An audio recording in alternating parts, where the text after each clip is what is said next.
పశ్చిమాసియాలో జరుగుతున్న యుద్ధం అమెరికాకు తలకు మించిన భారంగా మారుతోందా? ట్రంప్ ఊహించినంత ఈజీగా ఇరాన్ దారికి రావటం లేదా? అమెరికాకే ఆయుధాలు తక్కువ అవుతున్నాయా? పెంటగాన్ తాజా రిపోర్ట్ ఏం చెప్తోంది? అసలు అగ్రరాజ్యానికి ఆయుధాల కొరతేంటి? మరి ట్రంప్ రియాక్షన్ ఏంటి? What's the story? ఇరాన్పై అమెరికా ఇజ్రాయెల్ దాడుల వేళ పెంటగాన్ కీలక రిపోర్ట్ లీక్ అవటం చర్చనీయాంశంగా మారింది. అగ్రరాజ్య క్షిపణి నిల్వలకు సంబంధించిన నివేదికలు బయటకొచ్చాయి. అందులో క్షిపణుల నిల్వలు తగ్గిపోతున్నట్లు పెంటగాన్ వెల్లడించింది. ముఖ్యంగా ఇంటర్సెప్టార్ క్షిపణులు, గైడెడ్ మిసైల్ డిస్ట్రాయర్ల నిల్వలు గణనీయంగా తగ్గినట్లు తెలుస్తోంది. ఇరాన్ డ్రోన్లు, క్షిపణులను ఎదుర్కోవడంలో ప్రస్తుతం ఇవి కీలక పాత్ర పోషిస్తున్నాయి.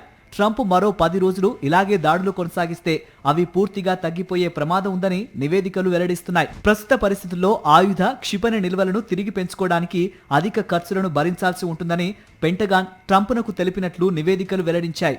కీలకమైన ఆయుధాల కొరత వల్ల ఇరాన్ దాడుల్ని తిప్పికొట్టడం అసాధ్యంగా మారే అవకాశం ఉందని హెచ్చరించాయి. కొన్నేళ్లుగా ఇజ్రాయెల్, ఉక్రెయిన్ వంటి మిత్ర దేశాలకు సైనిక సహాయం అందిస్తుండటంతో అమెరికా మిస్సైల్ నిల్వలు తగ్గినట్టు తెలిపాయి. అమెరికా ఇప్పటికే టొమాహాక్ ల్యాండ్ అటాక్ మిసైల్స్, గగనతల రక్షణ వ్యవస్థల్లో వినియోగించే SM-3 ఇంటర్సెప్టర్ల కొరతను ఎదుర్కొంటోందని పెంటగాన్ అధికారి ఒకరు వెల్లడించారు. CNN, Al Jazeera, Wall Street Journal ఈ అంశంపై కథనాలను ప్రచురించాయి. 2025 జూన్లో ఇరాన్ ఇజ్రాయెల్ సైనిక ఘర్షణ వేళ అమెరికా తన దగ్గరున్న థర్డ్ గగనతల రక్షణ వ్యవస్థ ఇంటర్సెప్టార్లలో 25% వాడేసిందని పేర్కొన్నాయి. గత ఏడాది యెమెన్లోని హౌతీ మిలిటెంట్లు ఇజ్రాయెల్పై చేసిన డ్రోన్, మిస్సైల్ దాడుల్ని అడ్డుకోవడానికి SM-3 ఇంటర్సెప్టార్లను పెద్ద సంఖ్యలో అమెరికా వినియోగించింది.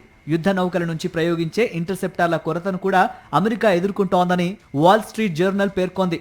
అత్యంత ఖచ్చితత్వంతో భూతల లక్ష్యాలపై దాడులు చేసేందుకు వినియోగించే జాయింట్ డైరెక్టర్ అటాక్ మ్యునిషన్స్ వంటి ఆయుధాల కొరతను కూడా అమెరికా ఎదుర్కొనే అవకాశం ఉందని విశ్లేషించింది. ట్రంప్ మాత్రం అమెరికా వద్ద లెక్కలేనన్ని ఆయుధాలు ఉన్నాయని చెబుతున్నారు.